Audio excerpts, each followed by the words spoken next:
At the end of the test, you will be given 10 minutes to transfer your answers to an answer sheet. Now turn to Section 1. Section 1. You will hear a student phoning to inquire about a car for sale. First, you have some time to look at questions 1 to 7.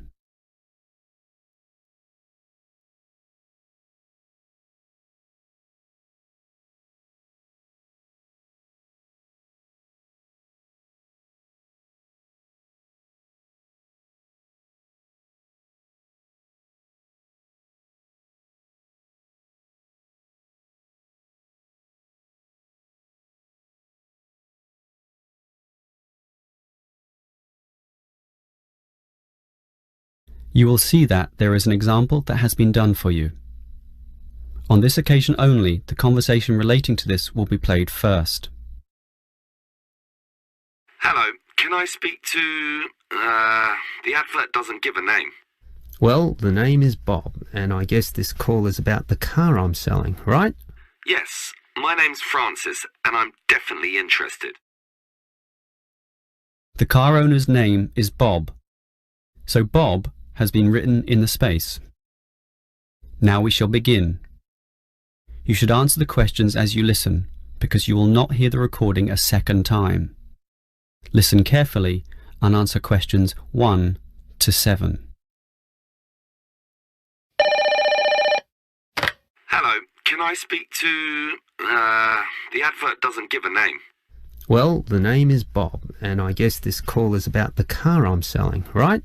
Yes, my name's Francis, and I'm definitely interested. You'll like my car then. Clean, neat, nice. What sort is it? Oh, the original model was called an Echo. You know, like the echo a sound can make. But then they changed the name to Yaris just before I bought it. Yaris. I don't know why. I liked the old name, and it's the same car, but that's what it's called. So, what's the colour? The ad says it's cream-coloured. Like cream, then? Yeah, well, it's more of a yellow colour, actually. Not cream. No, I don't know why I said that. It's like a canary, and small like one, too. So, what about the power? How many cylinders does it have? 4 or 6? My brother has a 6-cylinder car and says it's very powerful. Well, this one's 4 only, but I find it fine for city driving. As long as you don't intend to drive this car interstate or across the country, it does the job fine. That's okay. I just want the car basically for commuting to work and maybe some weekend trips. Is it 2-door or 4-door? I suppose it's not 4-door. The car's too small for that, right? Right, just 2 doors, as you say. The front seat bends forward to allow entry into the rear. That's fine by me. This car is just for my girlfriend and I anyway. What about accessories? Radio, CD player, anything else? Does it have an air conditioner? Well, no, it doesn't, but I don't find that a problem. I just open the window.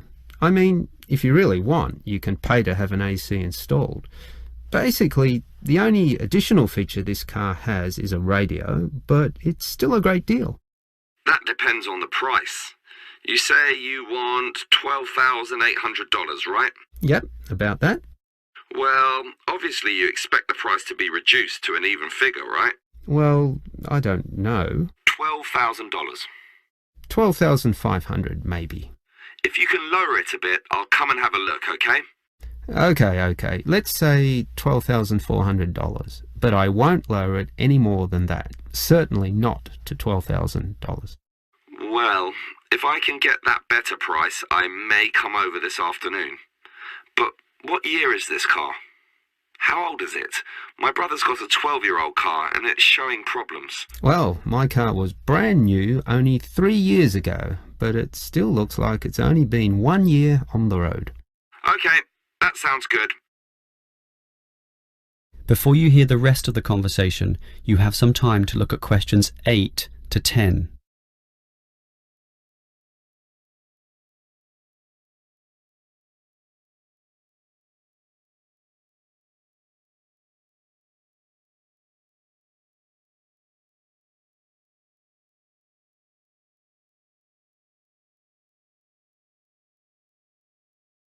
Now listen and answer questions 8 to 10. Can I just ask a few more general questions about this car you're selling? Sure. Can you just tell me why you think it's such a good deal? Of course, I won't necessarily believe you, but just tell me what you think. You can believe me. I honestly think this is a nice car, well worth buying at the price I'm asking. How much registration does it have left? To be honest, not so much, but I think having lots of registration is irrelevant.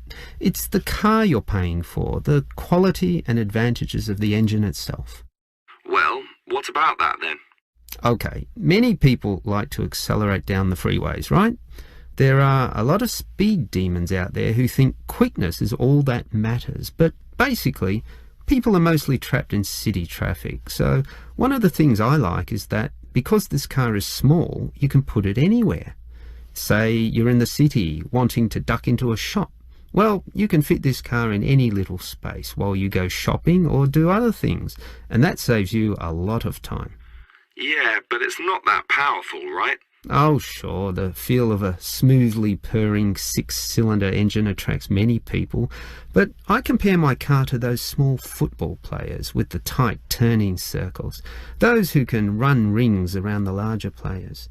This car is like that. It can turn this way and that way, dodge here, duck in there, sneak around corners, squeeze ahead and grab a position. That's also very useful when travelling in city traffic.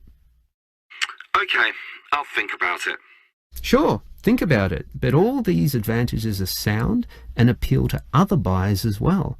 No one holds the same car forever, so you can say exactly the same things that I just said when you want to sell the car. That will make it very easy for you to pass this car on to the next buyer. Yeah, maybe you're right. That is the end of section 1. You now have half a minute to check your answers.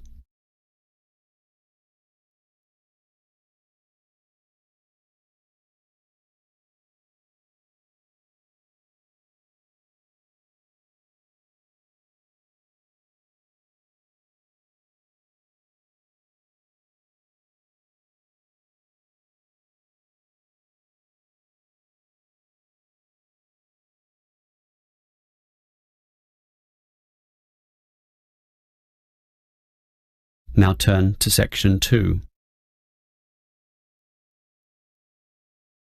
Section 2. You will hear a university administrator telling a group of new students about the central campus buildings and the facilities they provide. First, you have some time to look at questions 11 to 16.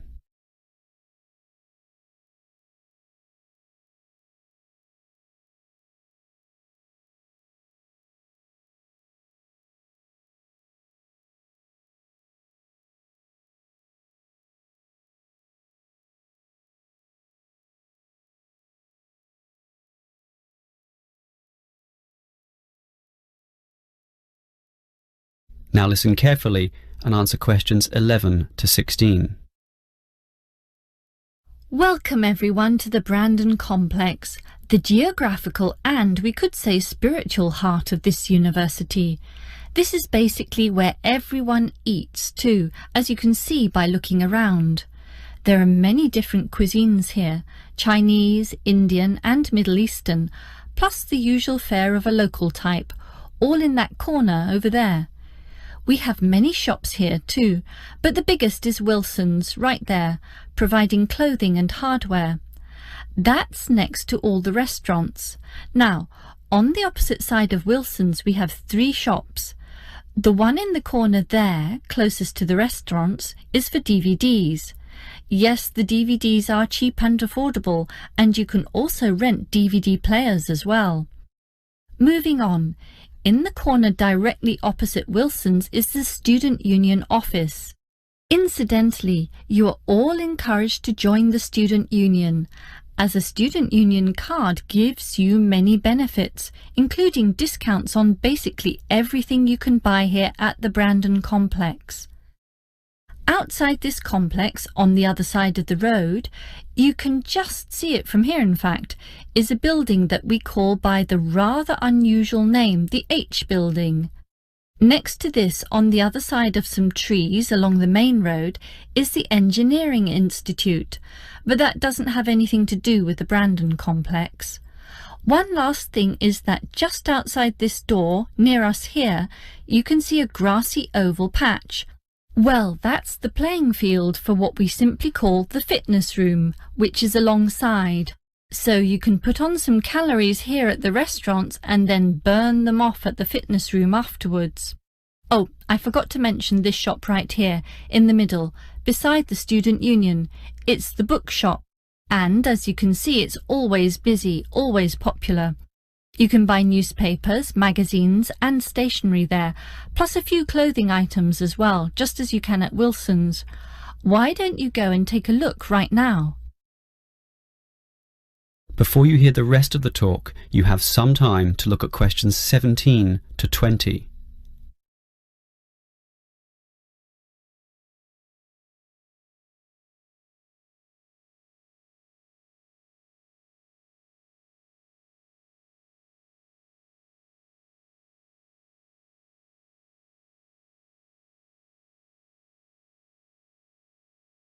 Now listen and answer questions 17 to 20.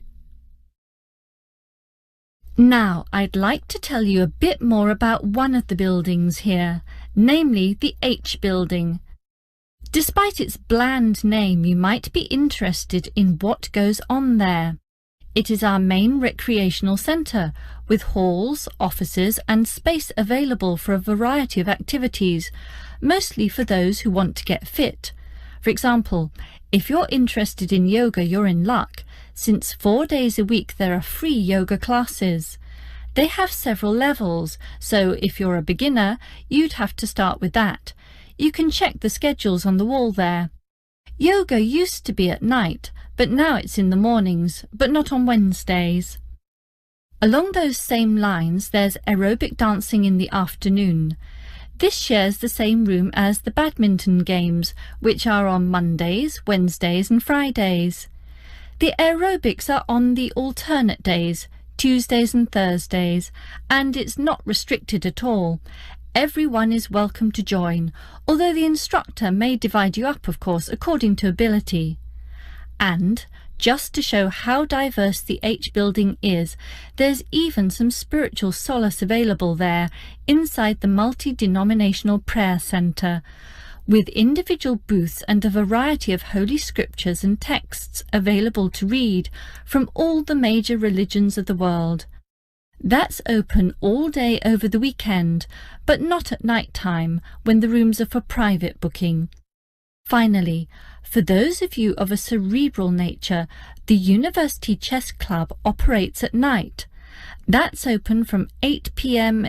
every, is it Wednesday or Monday? No, sorry, Friday. And I think it closes at about 11:30 p.m. So, there's something for everyone in the H building. That is the end of section 2. You now have half a minute to check your answers.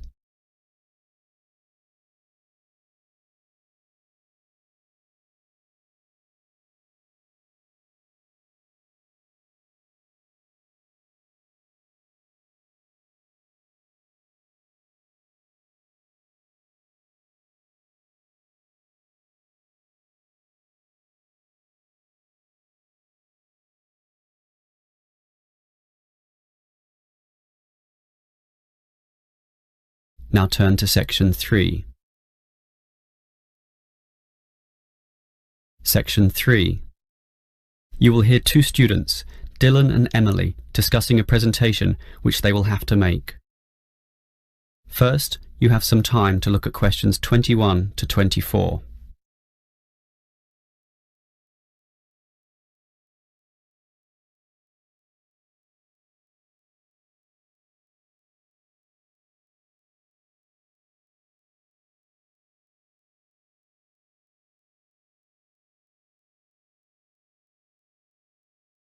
Now listen carefully and answer questions 21 to 24. Okay, Emily, as you know, we've got to do this presentation together. I know, I'm a little bit nervous about it. Standing up in front of all those people. And what if the presentation fails? What if... Don't worry. I've been reading a book about giving effective presentations. It's not that hard, but the way to do it is certainly not always obvious either. For example, do you know what the most important part of a presentation is? The final summary, I guess. The opposite. The first minute, in fact. The theory says that first minute is when you win or lose the audience. If you lose them at that point, you'll probably never get them back. So that's why you need a hook. A hook? You mean like when you catch fish? Yes. I mean, not exactly, but yes. We want to catch the audience, right? So we need to start in a way which wakes them up, gets them interested, and makes them watch us. I see. Basically, no matter how good our presentation is, if the message doesn't get across, the presentation fails. So we need to give a fact which really amazes them, or an interesting story, or pose a dilemma which makes them think, something they can really puzzle over.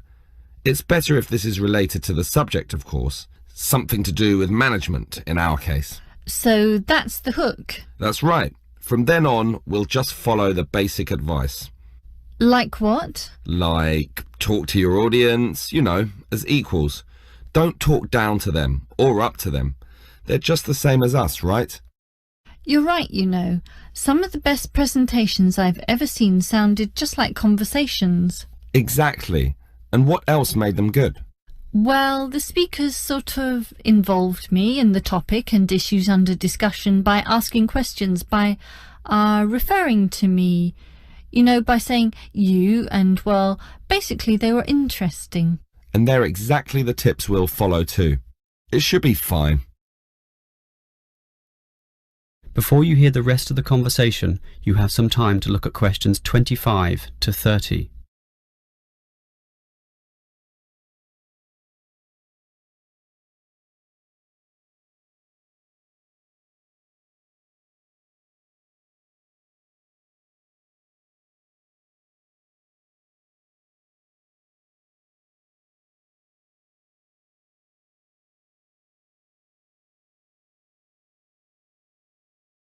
Now listen and answer questions 25 to 30. Emily, I think this will be a fine presentation, but how are we going to divide it up? For example, who's going to open it, you or me? Well, I think you have a very natural style, so you should start. This talk has 5 main parts, so you can introduce it and then do part 1. That's the historical context or background to the issue. Yes, then I'll do part 2 about current views. You do part 3 and I'll do part 4, leaving both of us to handle the question time. I'm okay with that. In part 1, I'll probably speak at length about Hoffman's theory, about management styles, and compare differences in culture in relation to the style of management used. That sounds good. Those differences are important and certainly relevant to the current times. Hoffman makes some excellent points too on this issue. That's why I'll follow up with present-day perspectives and viewpoints on this, such as the problems facing today's managers in the complex multicultural workplace, where basically one can no longer assume one is dealing with a single culture in the workplace, but actually a multiculture. That sounds good also. Then I'll take over, discussing the implications and problems of this. I suppose you'll look at the pluralist movement. Yeah, I was thinking about that, but then I changed my mind. I've decided I'll look at the productive diversity argument. It's more interesting anyway, so I'll go with that. Then I'll tell everyone what we've decided is the best business practice, or what is most likely to work in most situations, which is basically ignoring pluralism and productive diversity and linking everything back to Kotter's theory of human universals. Yes, the theory that argues modern management should target the universals of human nature. Right, and that leaves both of us to field questions at the end. Are there any questions we can predict so that we have some good answers ready about resolving industrial disputes, for example? Well, I'd say that industrial democracy usually surprises people, so we should expect a lot of questions about that. Yes, the theory is that it increases productivity and reduces industrial delays. And results in better decision making, but that's all theory. Most people would think that industrial democracy is just about unworkable in practice, so let's be ready to explore that issue in some depth, as well as any other related topics, okay? Okay. That is the end of section 3. You now have half a minute to check your answers.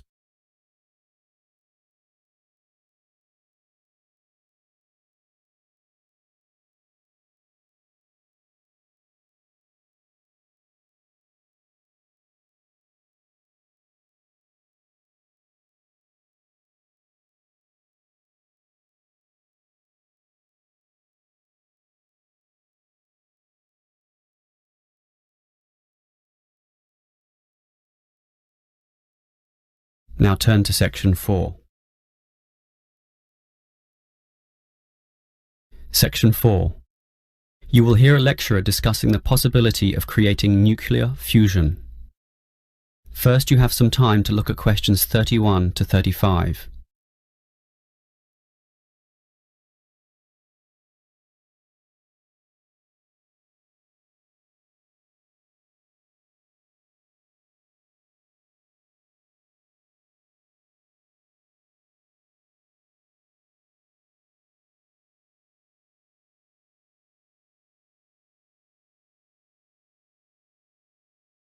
Now listen carefully and answer questions 31 to 35.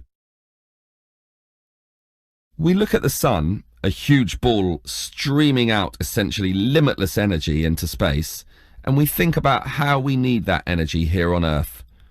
Our oil reserves are running out, coal burning causes much pollution, and nuclear energy has many dangers. But where does the sun itself get its energy? The answer is that the sun makes it using fusion, or, more specifically, in a hydrogen fusion process. There is no pollution, no radioactivity, no waste products, and we have plenty of hydrogen. So, hydrogen fusion seems the perfect answer to our energy needs, and scientists have long attempted to achieve it here on Earth. So what happens during this process? The first step is to make two light atomic particles approach. In the case of our sun, these are hydrogen particles, the lightest and also the easiest to deal with. However, the problem is that the nuclei of atoms have electric fields, and fusion between these particles is opposed by their similar electric charge. They most naturally repel each other, and the nuclei of all elements are exactly the same in this respect.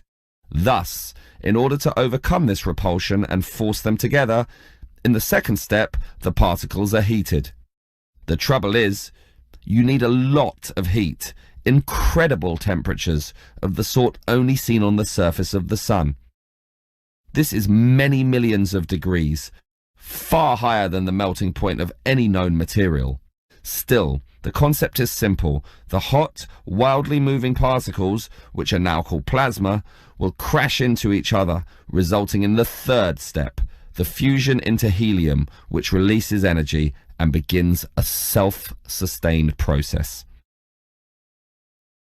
Before you hear the rest of the lecture, you have some time to look at questions 36 to 40.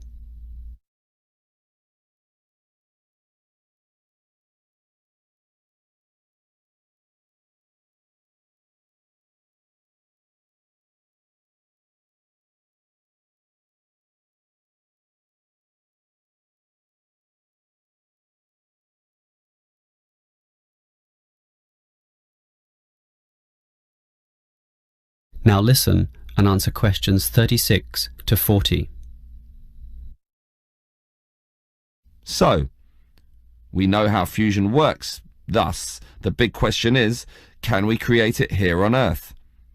We actually have the technology to superheat hydrogen into plasma, but no container on Earth can deal with those temperatures.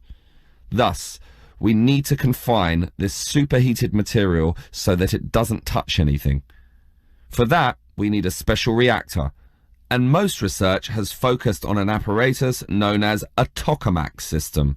That's Tokamak,